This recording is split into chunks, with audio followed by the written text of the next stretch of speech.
former National Security Council member Gary Sick. Mr. Sick joins us to discuss his recent book, October Surprise: America's Hostages in Iran and the Election of Ronald Reagan. In his book, Mr. Sick explores the theory that the 1980 Reagan-Bush campaign negotiated with the Iranian government to delay the release of 52 American hostages until after Reagan's 1991 inauguration. He also examines the implications of such an agreement and its possible effect on the 1980 presidential election.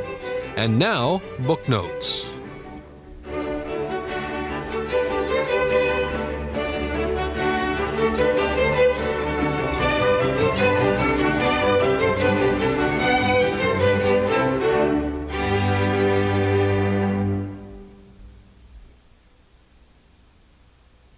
Gary Sick, author of the book October Surprise. In the introduction, you say that a book such as this can only serve as a cautionary tale. Why'd you write that? Because that's exactly the way I feel about it, that you can't go back and refight the election of 1980. You can't charge Bill Casey, he's dead. You can't really do much of anything about it except to warn people that this sort of thing goes on and that they should watch out for it. And I think that that's the important part of the book. It obviously has political significance and other things, but fundamentally it's to warn people that if the democratic process is going to work, you have to be careful. In the event that somebody's been hiding under a rock over the last couple months, this book is about what? This book is about the attempt by the Reagan-Bush campaign to meet with the Iranians and delay the release of the American hostages until after the election and have them delivered to Ronald Reagan instead of Jimmy Carter to try to affect the outcome of the election in 1980. Why did you write it? It's an easy question and it's a long answer. I didn't know I was going to write this book even 3 years ago when I started doing the research. I set out to write a book about the Reagan administration's involvement with Iran. And I thought that I was going to deal primarily with the Iran-Contra affair. As time went along, I started working on the book, and I decided that to really talk about the Iran-Contra affair and to talk about the Reagan dealings with Iran, you had to look at what happened in 1980. That was where it all began. And as I started doing the research on this, and I thought that would be rather quick and easy, I found that that was a story in itself, and it just got bigger and bigger until finally I had to make a decision. Do I go ahead and write the book I intended to write, or do I write something else? And I finally decided I had to go ahead and write this other book. So this is a mistake. This was never intended to happen. I noticed in the either the introduction or the close that you signed this off September of 1990. This is only a couple months later. How did this book come out so fast? It really is pretty amazing. I wrote an article, an op-ed article for the New York Times in April 15th, 1991, and it attracted a good deal of attention. And Random House came to me in May and said they would like to do the book. And so in mid-May, we sat down and had a discussion about what I could do. Unfortunately, I had not written the book before I wrote the article. I should have, of course. Terrible mistake. And so they said, okay, how quickly can you write this book? And I took a very deep breath and I said, August. And they said, all right, we'll lay down a schedule and we will go ahead and plan for production and everything else to get the book out in January. And so I started writing furiously. I disappeared from sight from May 15th until literally the end of August. And finally I surfaced again with a full manuscript. I gave it to the people at Random House Times Books. They gave me 2 superb editors who took the book and spent about 2 weeks tearing it apart and putting it back together again. Then we had negotiations over that, and when I signed off on that in September, that was when we had put the final touches on that manuscript. But even after that, we went ahead making changes and fixes into October. And then they put it straight into the press. It came out and literally was out then on November 11th. Actually, the first books came off the press. I actually held one in my hand on November 6th, which was really only a month after we had stopped making final changes to the thing. So it's an extraordinary piece of work, and they clearly decided to go quickly because the story keeps moving, and they didn't want a lot of the story to get away before the book came out. As it turned out, the timing was really remarkable. Did you actually write it yourself? I certainly did, every word. What do you do for a living? Right. Where's home? I live in Manhattan. Have an apartment. I was gainfully employed up until about 3 or 4 years ago when my kids graduated from college, and I decided that since I'd been spending most of my money on their very expensive educational habits, I was now free to either start accumulating some of that money or to do without it. And I decided to do without it. I will go to work for myself, researching, writing, and doing what I wanted to do. I never made a better decision in my life. I have a little tiny study about the size of this table in my home. I go in, I have my computer there, the world's shortest commute from the bedroom to my little study, and that's where I work. I've got a modem, I've got a telephone, I've got a fax machine, I've got everything I need. I can communicate with the rest of the world. And I sit, I research, I write, and I have a very good time. And do you work for any other institution now? I'm an adjunct professor of Middle East politics at Columbia, and this semester means I'm teaching a class once a week. Is this a political book? In other words, maybe I can ask it better. Did this book come out because you want to affect the process, or did it come out because you want to make money? Well, I never have any objection to making money. That's perfectly acceptable, and I think any author that says they don't want to make money on their book has got to be crazy. But I wrote it. I was in the White House when this happened, when the election of 1980 took place. And I had a chance to witness these things firsthand. I wrote another book called All Fall Down about the Iranian Revolution and the hostage crisis and the way it looked from my vantage point. And when I started going through this again, what I had to do in this book was actually to go back and re-examine a whole body of history that I thought I had known. And it was like tearing the peel off an onion. You kept pulling it back and saying, wait a minute, I thought I knew what happened at that time, and then discovering that in fact you'd only known part of the story. So it was a discovery process. It was a mystery story. I'm an analyst by vocation. I spent 24 years in the Navy as an intelligence analyst, naval intelligence, and I ended up as a Navy captain, and spent a lot of my life, in fact all of my life for all practical purposes, have been spent one way or another putting together complex puzzles. This is perhaps the most complex puzzle I'd ever run into, and so there was a real challenge at doing this. And then finally, as I got into the material and came to to have a serious grasp of this massive stuff,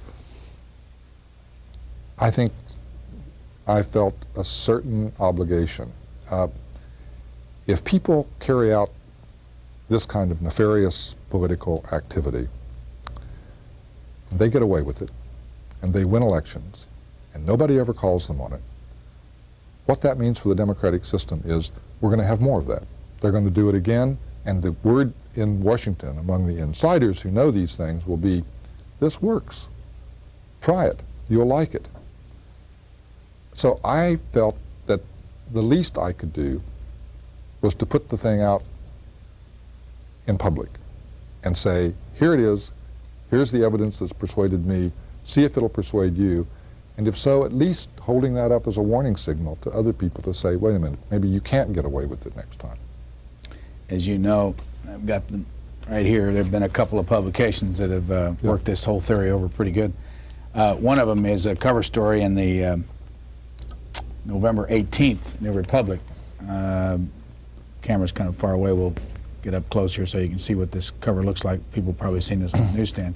The question is, what October surprise? And inside, this is written by Steve Emerson and Jesse Furman. Let me just read one paragraph. Almost every primary source cited by SICK or Frontline has been indicted or was the subject of a federal investigation prior to claiming to be a participant in the October surprise. Finally, evidence we have uncovered shows that William Casey and George Bush could not have been present at the meetings alleged by the sources. First of all, remember that Steve Emerson wrote that piece, although it says November 18th on the cover, in the Peculiar World of Magazine Publishing. In fact, it was published a full week before my book came out on the 11th. So it was I read it a week before.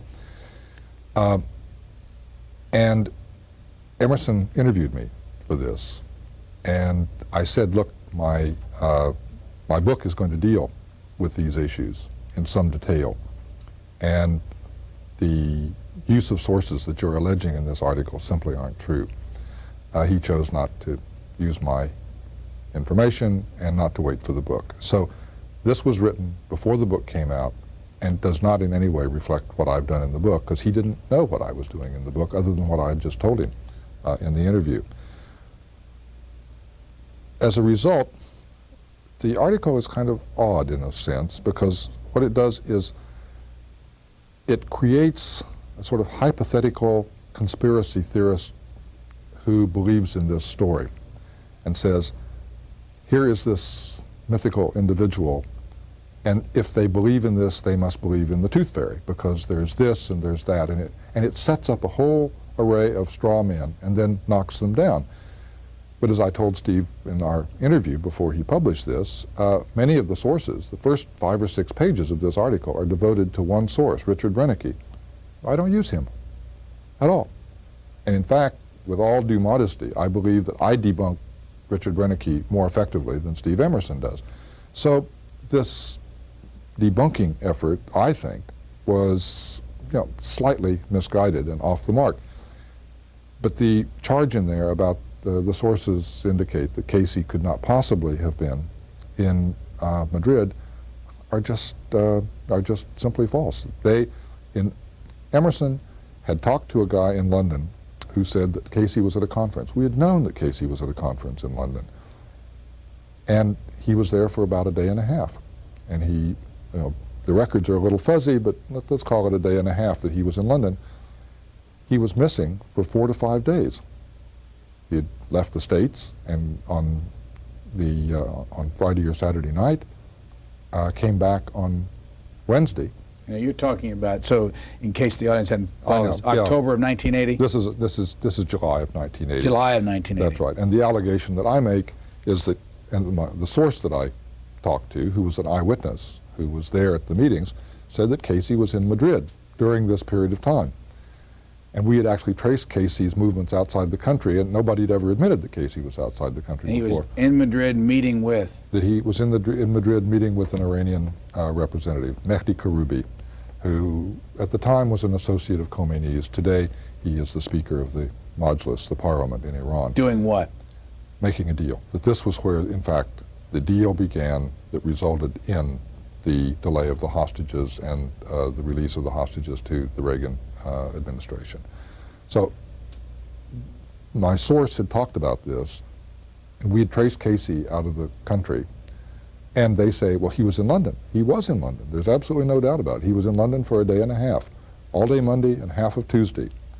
He left on Friday or Saturday. He didn't get back until Wednesday. There was plenty of time. Madrid is 30 minutes.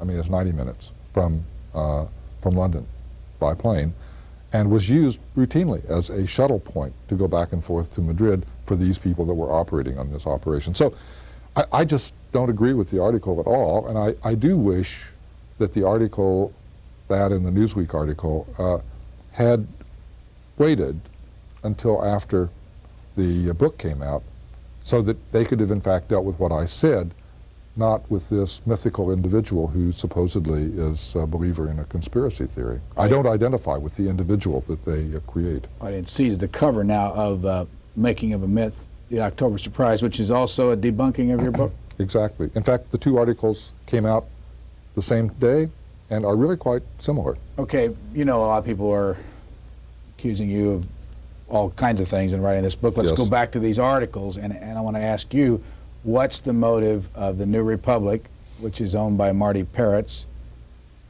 and what's in your opinion, the motive of Newsweek, which is owned by the Washington Post Company?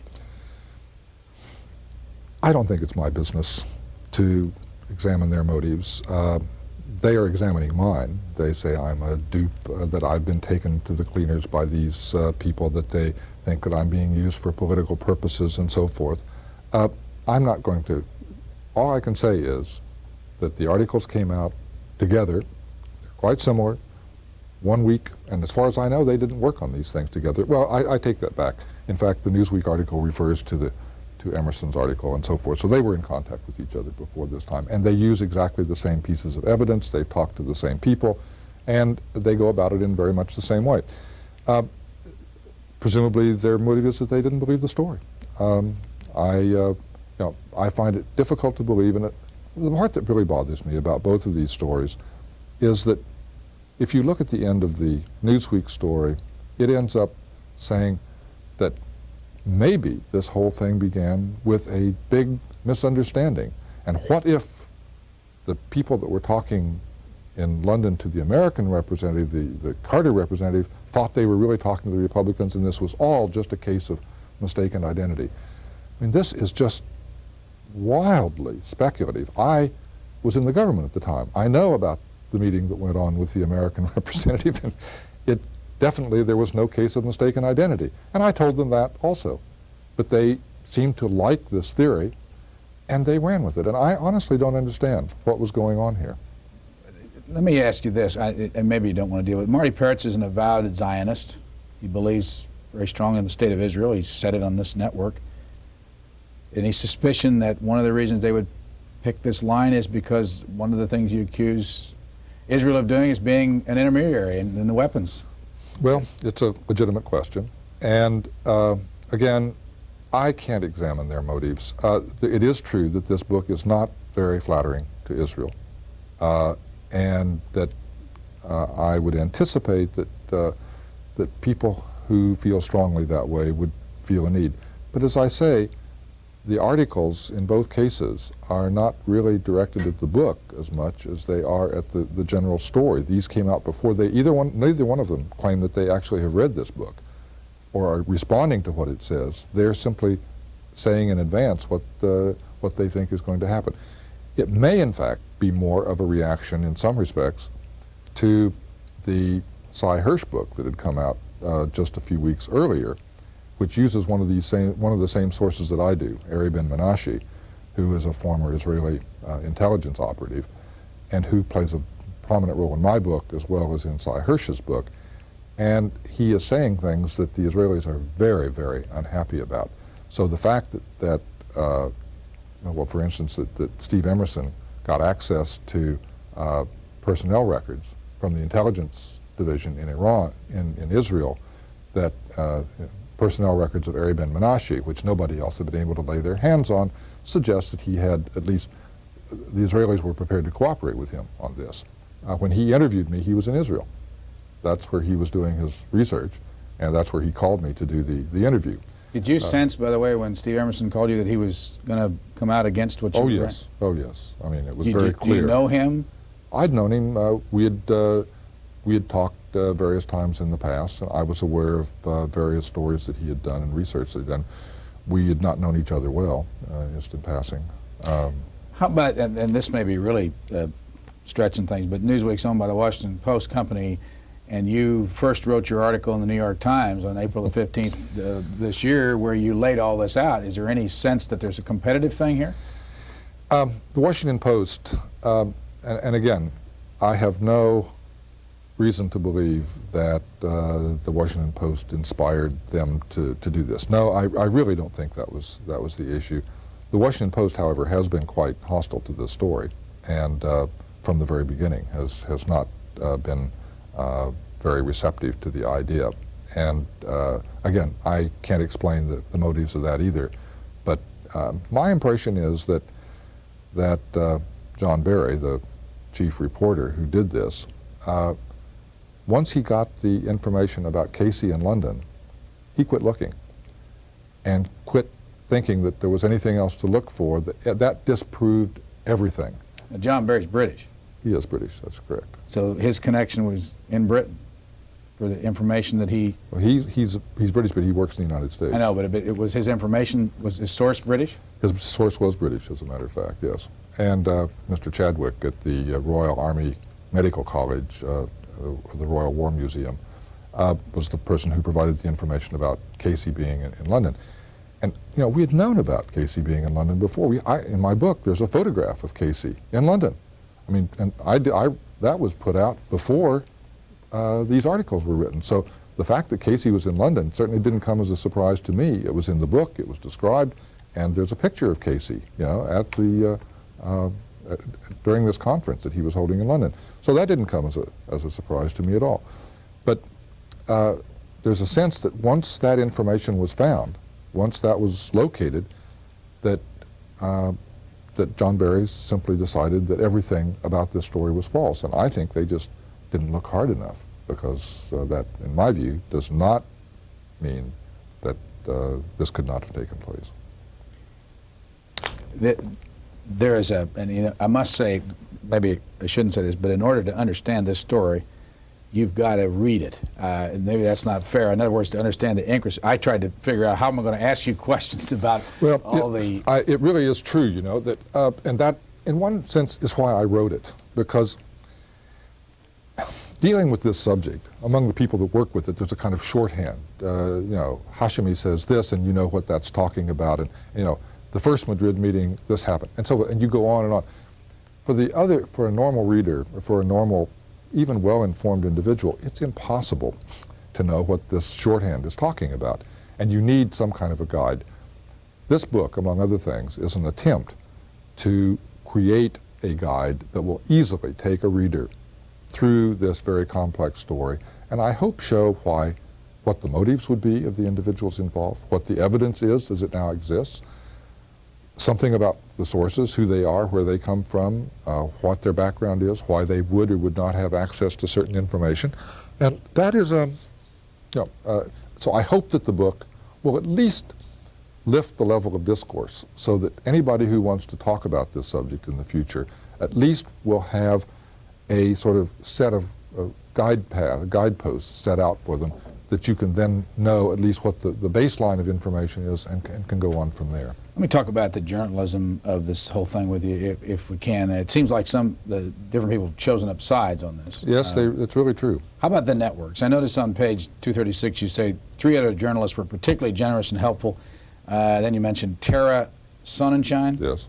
Of ABC TV's Nightline, took an early interest in the story, introduced me to some key sources, and with her superb team of researchers broke several parts of the story.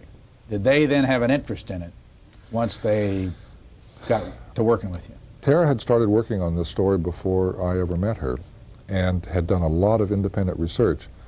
One of the interesting things about working on this story was that I was working on my own. I don't have a research staff. I don't even have a secretary. It's just me, and I go do my thing.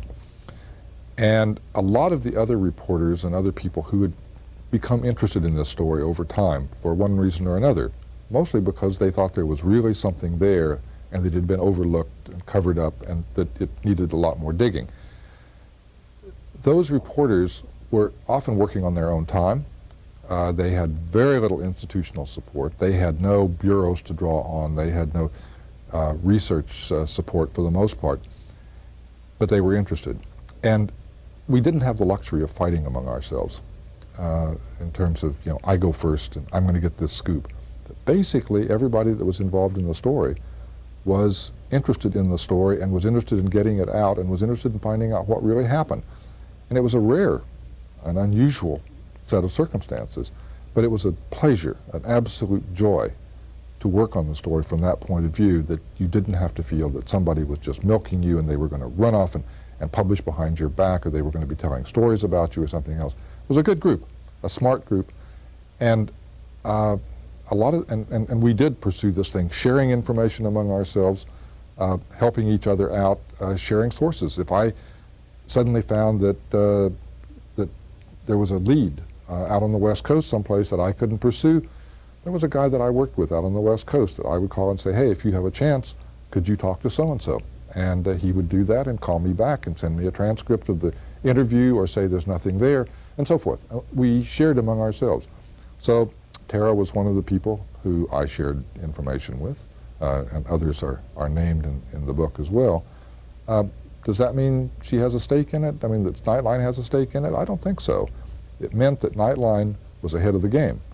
They had more information faster than any of the other networks. And, you know, if there is a professional jealousy there, I think that may be one of the sources of it. Were you ever on the ABC payroll for this? I've not been on any payroll of any organization for this, except for the 20th Century Fund, which provided me a grant to do this book. No, I have not worked as a consultant for ABC ever. Who's the 20th Century Fund? 20th Century Fund is a nonprofit organization in New York, which has been around for many years, and what they specialize in is giving grants for single author books on policy issues. And they've been doing it for years. Are they political? No, they're not. Are they partisan? No, they cover the waterfront. You think that they were interested in your book because they knew that the slant it would take? The proposal that I wrote for them was not for this book. It was for a much more general book that was really examining the relationship between the Reagan administration and Iran. So they couldn't have known what they were going to get. And what I did was about the fall of 1989, maybe 90, I went back to them and I said, look, I gave you a proposal. I promised to write you a certain kind of a book, and I had a chapter outline and everything. I said, I'm not going to write that book right now. I said, you don't owe me a thing. And I said, if you want me to, I'm going to just put that aside for the moment, and I'll come back and write that book for you later. I owe it to you, and I'm prepared to do that. The book that I'm going to write is going to be very controversial, very messy, and is likely to get certainly me in trouble, but it could get you in trouble too. And you're quite free to just drop out at this point, tell me to go off and do my own thing, and then when I come back, we can do this other book together.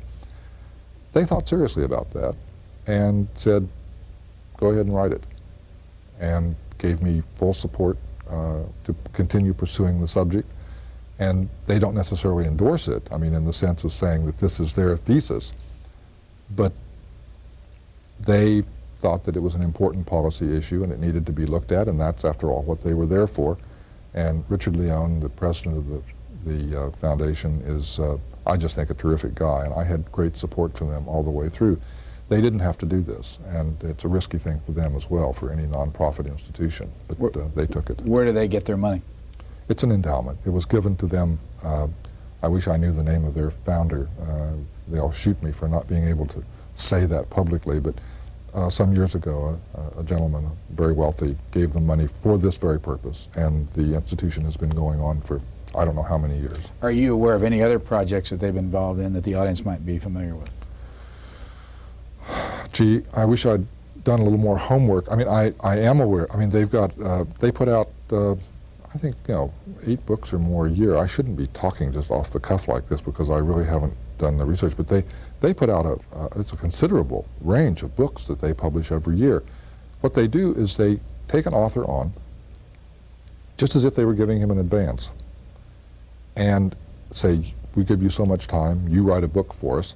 Then when they get the book, they own it. They take the book, and then they go to the publishers and say, just as if they were an agent almost, and try to place the book. If they can't place the book, then they become a publisher, and they publish the book themselves. But they publish a wide range of things on European policy, on Social Security, on health care, on foreign policy. I mean, most of it's domestic policy, though. Most of their books focus on domestic policy rather than on foreign policy, but there are a number of foreign policy books. Is this the only book you've done for them? Yes. Your Frontline connection. There's a Bob Perry, I believe. Bob Perry and Robert Ross. Is he the same Bob Perry that used to be with Newsweek? That's correct. Who's done our show many times here. Good. The reason I bring that up, it's interesting. Had he still been with Newsweek, he might have been involved in this other That's right. story. Bob Perry has been interested in this story for a long, long time, and he's been working on it on his own. He couldn't get support at Newsweek, in fact, to work on this story, and he's been working on it on his own, freelancing, and then he proposed, as I understand it, he proposed this idea of a special to PBS, and hooked up with Robert Ross, who is a television producer who also speaks Persian, as it turns out, which is very convenient in this particular thing, and who lived in Iran for a while. They set to work, the two of them, to go out and do a television version of what I was doing basically in print. Let me, this may sound like it's not all that important, but it just seems to be a thread through all this. Going back to the Newsweek piece, I found it interesting that John Burry's piece led off by saying the outlet was hardly prestigious. This is for the first part of this whole story. The Executive Intelligence Review, which is a LaRouche publication. Did you read that? I read the article, yeah. The article, but then it says the next, I mean, this is when this... I mean, I read the Newsweek article. Newsweek article. Then they points out that when the story got its next boost in April of '87, it was in the Miami Herald. And then it moves from there, so nobody paid much attention to it then. And then it moved, the Herald story didn't get much play, but when Bonnie Sauter next spoke to Flora Lewis of the New York Times in August of '87, the story grew. The only reason I mention this is that you had access to the op-ed page of the New York Times on April the 15th of this year, and then the Frontline story ran, what, the next day? That's correct. How does all this work? I mean, and why is it... The timing of this? But why is it all of a sudden, in order to get the attention, it had to get to the New York Times first? What is this? What's the... Well, you know, it's an interesting point, because inevitably in a complicated or highly controversial political issue, by the time the story breaks in a big way and comes to a lot of people's attention, it has already been covered by the alternative media. That's not at all unusual, that alternative presses, smaller newspapers are covering these stories, doing the real investigative reporting. And very frequently, the big newspapers are busy reporting sort of what is happening, sort of recording history, whereas the littler presses are hungry, they're enthusiastic, and they're energetic, and they're out there digging like crazy, and they're coming up with stuff. Some of it bad, and some of it very good. And usually you'll find that the origin of a story, for instance, the Inslaw story, we probably better not get into that, a whole nother can of worms. But any big story that you look at, often there was a subterranean press that covered it first, and some reporters that were out there digging, who often in the end don't get full credit for what they do.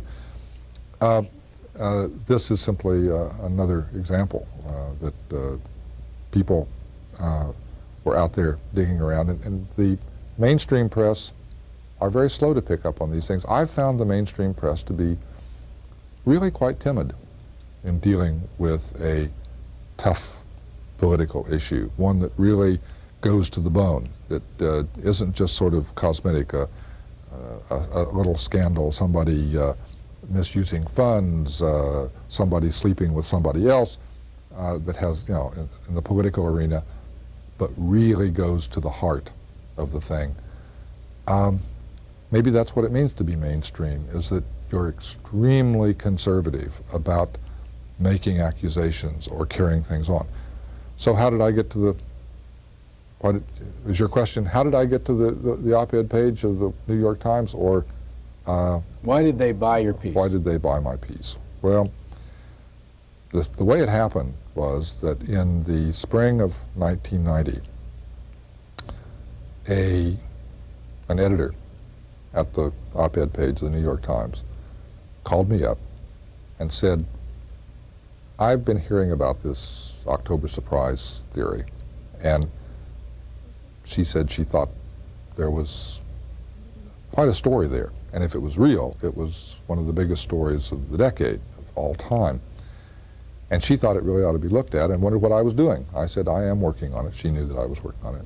She said, well, would you write something for us on the thing? I said, no, that I'm definitely not ready yet, that I've done a lot of research, but I'm nowhere near ready to write the story. There's just so much that I don't know and I'm missing. She said, well, let's stay in touch. And she said, do you have anybody else to suggest? And I suggested 2 or 3 other people that I said they could contact that might be willing to write a story for them. She called me back and said, well, let's stay in touch on this thing. There's no immediate rush on the thing. So we did. for a year. And we would talk every month or two. And she would say, you know, how are you doing? I'd say, well, I'm making some progress. And she'd say, are you ready to write? And I'd say, no. And that was that. Finally, in the spring of, from January 1991 on, the tempo of this really picked up very dramatically. We had a bunch of new sources, new things were coming together. Bob Perry and Robert Ross had been out scouring territory. They had new interview material. I had interviewed Jamshid Hashemi, and he had given me a whole new dimension of this story, carrying it on to Madrid in the meetings with Karoubi. And there was a sense of momentum and even excitement about the way the story was developing. Suddenly, after all this time of grubbing around with little tiny details, suddenly there was a modest breakthrough. And so they said their documentary was getting put together and they were getting ready to go on the air with it. And we agreed very clearly that it probably would be very useful to have something in print to go along with the television show. So I figured, you know, at some point I'm going to have to write about this, and this seems to be the moment to do it because we now had all of this together. So I called my friend at the op-ed page and I said, I'm ready, are you ready? And she said, let's see what you've got. So I wrote him a piece that I thought was 3 times too long, but I said, it's hard to compress this story into a few sentences. And I said, take a look at it and see if you think you can edit it down to make something out of it. They thought about it for several days, called me back and said, we're prepared to go with it, but we need it to be a little longer. Got to have answers to this and that. And then we went into an intensive editing phase, word by word, phrase by phrase, that went on for, I don't know, I've forgotten most, it seemed like a good part of a week. They knew that Frontline was coming out on Tuesday, and the New York Times, not wanting to be scooped, said, we'll make room for it on Monday, and much to my amazement gave me almost the entire op-ed page for this article. It was amazing. And did Frontline care? I mean, did they like the idea you're going to hit the New York Times first? I think they had mixed emotions. On one hand, I think they were happy to have a mainstream publication coming out with the same story at the same time they were, and it lent real credibility and real punch to the story. It got people's attention. And I think a lot of people looked at the Frontline story that would not have. I mentioned it in the op-ed page. I mean, so the op-ed piece mentions the fact that Frontline is going to be doing this the next day. On the other hand, like all journalists, I think there were those who thought it would be great if we were out there first. And that's, but I can't speak for Frontline. I thought they were basically pretty happy with the result. They got tremendous numbers on that show in terms of listeners tuning in. On the last page, where you sign off in your book, you have make this statement: Barbara Honegger deserves special mention. Why? Well, as I said to read on from there, that I didn't agree with Barbara on many, many issues. We didn't work together at all. She was not part of this little group that worked together. But Barbara Honegger wrote a book also called October Surprise. By the way, how could you do that? There's absolutely, you can have 15 books by the same name the same year if you want to. You can't copyright a book title, and in fact, there often are 2 or 3 books by the same title. That was an editorial decision on the ground that this phrase has come to simply represent this story, and that trying to come up with a more elegant title, in effect, people would know what they were talking about. And this, at least, somebody looks at that cover, they know what the book is about. It's truth in advertising, if nothing else. But in any case, she had written a book that came out in 1989 called October Surprise. I disagreed with many of the things in that book, but she had been absolutely dogged in her pursuit of this story, and she had uncovered a number of sources and uncovered an amount of information and kept the story alive at a time when absolutely nobody believed in it at all. So I thought that at a minimum, she deserved credit for the work that she has done, for which in many cases she has not gotten much appreciation even from me. So this was... I'm not sure it's fair to ask you this, but why is it that the Executive Intelligence Review of LaRouche, that publication, was just kind of cast aside? Barbara Honecker's book was even made fun of by people. And then all of a sudden, Gary Sick is bought by the New York Times and Frontline, and your book is out there with... Well, maybe it's not a fair question to ask me, because you need to ask somebody else why they did that. Let's face it, I'm a fairly mainstream person. I'm a retired Navy captain. I had 24 years of Navy intelligence work. I was in the Defense Department for a number of years. I was in the White House for 6 years. I worked for 3 different presidents in the White House. I got out. I worked for a very conservative organization. I mean, I worked for the Ford Foundation, doing program work for them. I had done work on the Middle East, and and so forth. It's a very sort of conservative, mainstream kind of. It's not necessarily a routine kind of CV, but it is at least one that people can look at and say, well, gee, this guy at least is not a crazy coming out of left field. And I had written for the New York Times before. I'd written, I don't know, 3 or 4 different op-ed pieces for them at various times in the past. I'd also written for the Washington Post, and I had done commentary on national television at the time of the Gulf War, and I had done a lot of work. So my name was known to a lot of people, and I think that people who would have said, that's ludicrous, that story is unbelievable, I will have nothing to do with it, if they said, if he's buying this, maybe, just maybe, it deserves another look, just to see. And I think there was a sort of mixture there. In the end, who knows what the outcome of this will be? But initially, it seems to me and that's what motivated people to give me, if you like, a second reading. Getting back to the premise of the book, on page 146, you say none of the principals involved have ever spoken publicly about what happened, and there will never be a full account of the discussions until that happens. And on the same page, you say that in this meeting, there were 6 Israelis, 16 Iranians, and 12 Americans. Why haven't any of those people spoken up? Well, and have you talked to any of them? I said principals, because some of the people there have, in fact, spoken up, but very few of them. Very, very few.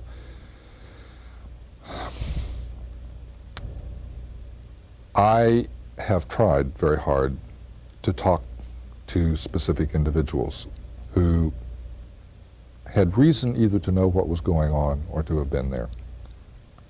In my view, this was a covert political action. Covert actions are done in secrecy. People are pledged to keep their mouths shut, and for the most part, they do. People take those pledges very seriously, partly because they take a sort of secrecy oath. But beyond that, they know that they're going to be implicated in the thing. So they have every reason in the world to keep their mouths shut, unless, as some of the people who have served as sources for this, they really have nothing left to lose. They've been indicted, they're in trouble, they feel that they've been deserted by the people that they worked with, or they were very marginal characters who really had no part in the major part of the thing, and so you get a little piece of the puzzle.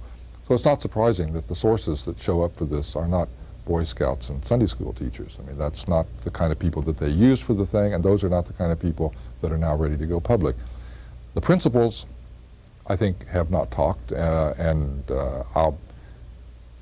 my feeling is the only way you're ever going to get the principals to talk, and even that is not going to be easy, is with some kind of congressional investigation that has subpoena power.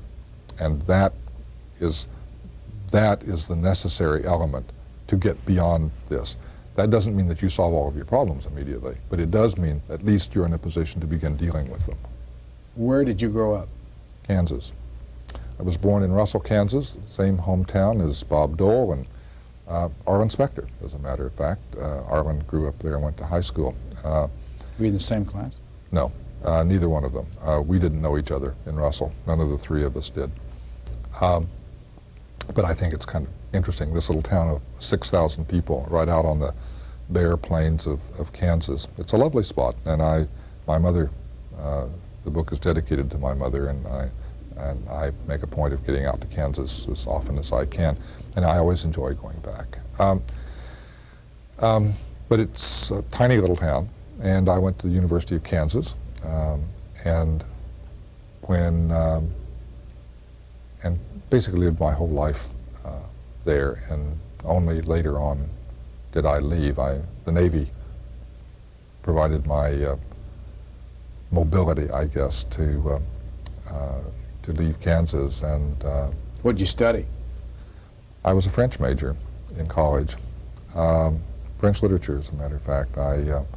My specialty was 19th century French poetry, and 19th and early 20th century, most of which I've now forgotten, though not the French. After college, I got a fellowship and went to France for a year, lived with a French family, again studied literature, but mostly studied France. I traveled around for a year, and then went into the Navy and went to the Middle East, and a lot of time in the Persian Gulf, North Africa, and the Mediterranean. What was your first year in the Navy? My first year in the Navy was in the flagship in the Persian Gulf. What year? 1958.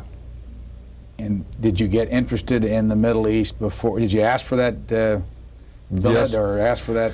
Well, what I asked for, I was interested in intelligence work because it appealed to me, because this sort of putting puzzles together was something that I really enjoyed doing. And I thought I would enjoy the work.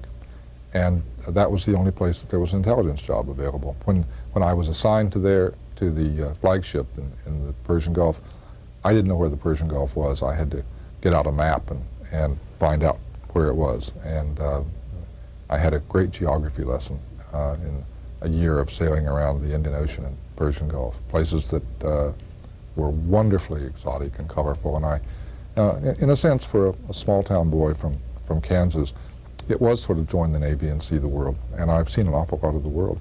Where did you go after that first year? From the Persian Gulf, I went, curiously enough, for a period in Paris with some language training, and then went down to Morocco and was working in there was a naval installation, a Navy base in Morocco that put out a monthly magazine on political events in the Middle East. And so it was like a year of being a reporter on a magazine, and I learned a lot about the Middle East in the course of that year, read a lot, and wrote a lot, and I enjoyed writing. It was a great joy to be able to turn out articles every 2 weeks or something like that. And what are you coming on to be a full lieutenant pretty soon? At that point, I guess I was. I made lieutenant, I guess, while I was in Morocco. Where from there? What Then were I the went steps?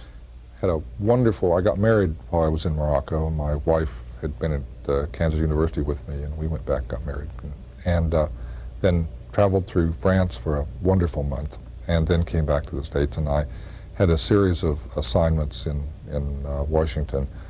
I went to the Naval Intelligence School here in Washington, and then later went out to Fort Meade, Maryland, and was watching Soviet missiles and naval activities from that vantage point, and then went off to Cairo as the assistant naval attaché.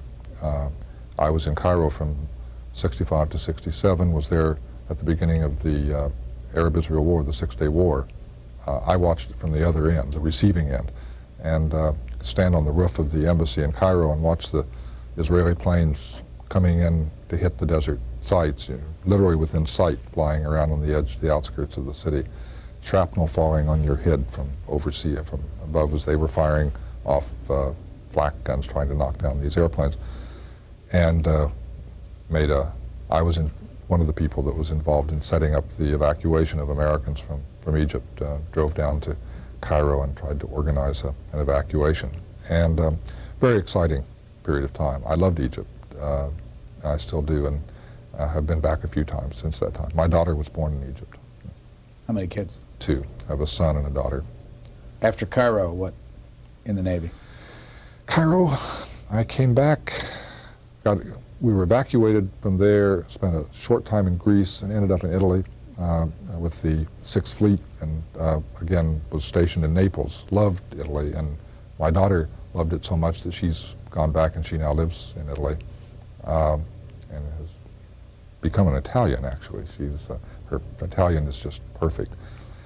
We left there, came back. I went to the Naval War College, and then after that, I got a master's degree in international relations while I was at the War College, and then went to Columbia. The Navy has this wonderful program that a few people a year are funded to get PhDs, and I was lucky enough to be one of those, and went to Columbia for 3 years, did all the coursework and the dissertation, finished my PhD, came down to Washington. I wrote my dissertation on Indian Ocean, great power politics in the Indian Ocean, and that got me a job in the Office of the Secretary of Defense, working on the Persian Gulf and Indian Ocean issues. What year is this now?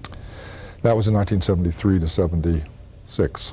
And the Secretary of Defense is? Well, Mel Laird? James Schlesinger James Schlesinger came in while I was there. It was basically Schlesinger's time. That's the guy I worked for most. There were other people before, but it was really Schlesinger that was I wrote some stuff for him and was involved with him. What, are you a commander at this point in the Navy? Yeah, I was a commander at that time. That's right. And then went from there because of my work in the Secretary of Defense's circle, assistant, for security affairs.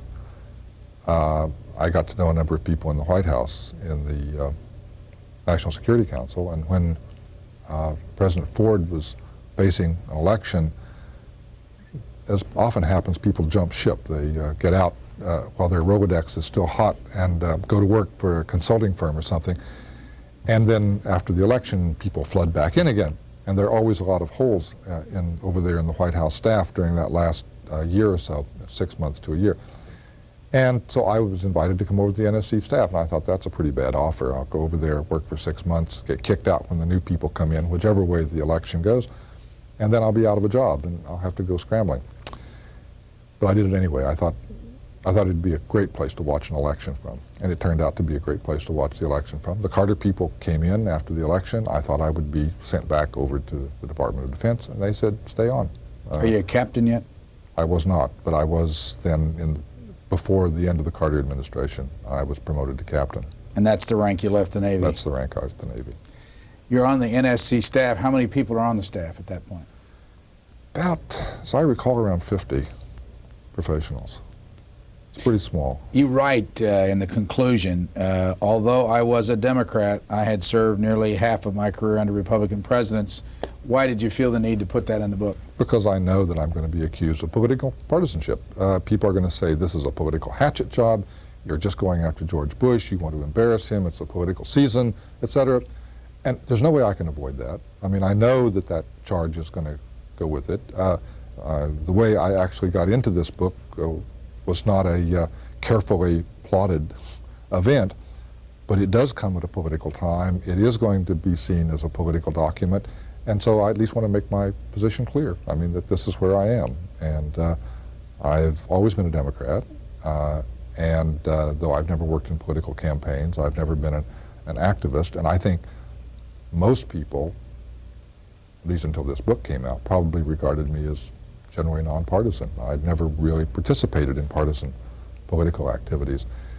This book is likely to be used in a partisan way. It's not written in a partisan way, but it's likely to be used in a partisan way, and there's really nothing I can do about that. Did you find many Democrats in the Navy and in the officer corps? We didn't talk politics. You didn't? Seriously, no. We really didn't talk politics very much, and I honestly couldn't answer your question. I mean, I know that some people were Democrats and some people were Republicans, but to say, did you meet a lot of them, I simply didn't identify people that I worked with as Republicans or Democrats. You say in the book, and I don't know that I can find the, there's a line here, and you'll know what I'm talking about, where you say that you, he said, I would not be human if I did not confess that I have at one time or another awakened in the middle of the night with the thought, what if all these people are lying to me Is it possible that all these accounts are themselves a conspiracy of lies? Why did you put that in the book? Because it's true. You can't work on a story this big, this complicated, and this dangerous to your own professional career and to your own reputation without asking yourself that question. And I must say that I've answered that question to my own satisfaction. That when I finally decided that I was going to write this book, and in the course of writing the book, I believe that the degree of the number of coincidences that occur in this story, that if you are going to show that this was a conspiracy of lies, you have to invent another massive conspiracy theory to say that all of these people have been secretly exchanging information among themselves, that they've got some motive, which is not easy to determine. I mean, why they would all be going to this immense effort to put out this story. It's not clear that any of them are benefiting from it. In fact, many of them have been really seriously hurt by the story and the fact that it came out, personally vilified. They've lost jobs, in many cases lost money, and in some cases have been threatened with court cases. I mean, Richard Brennicke was subjected to a perjury trial. I mean, it's not clear that they had much to gain from doing this, but you have to come up with a theory. What do they all have to gain? How was it all put together? How were these people planted? Jamshid Hashemi, for instance, the source that I use probably as much as anyone in the book, he didn't come to me and volunteer his story. It took me a year and a half of dealing with him before he would finally begin to tell me his story. He had to really trust me first and decide that, that I could be trusted to deal with this. And, how did somebody plant him there and have him go on for a year and a half without telling me the story if this was all part of a plot to deceive me? It's pretty damn well done. I'll say that, if the plot was done. And finally I get to the point where the coincidences are so extraordinary that to explain them away, the conspiracy theory has to be bigger than the real conspiracy. And finally you get to a point and you say, I believe it. The author of the book is Gary Sick. The title is October Surprise. Thank you for joining us. It's a great pleasure.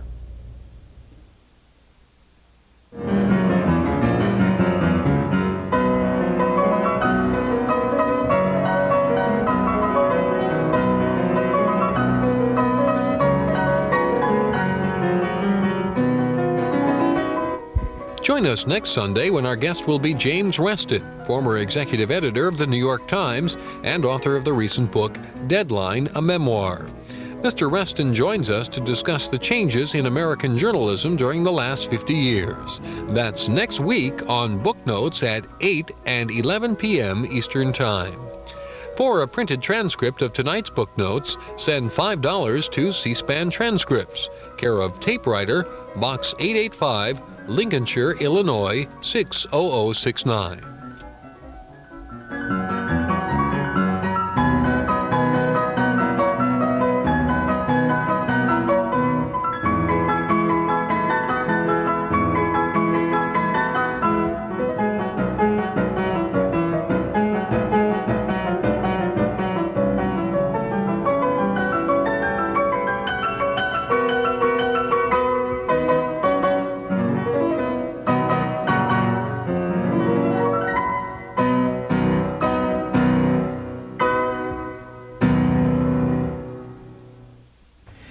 Nearly 85% of members of Congress are regular readers of Roll Call, the news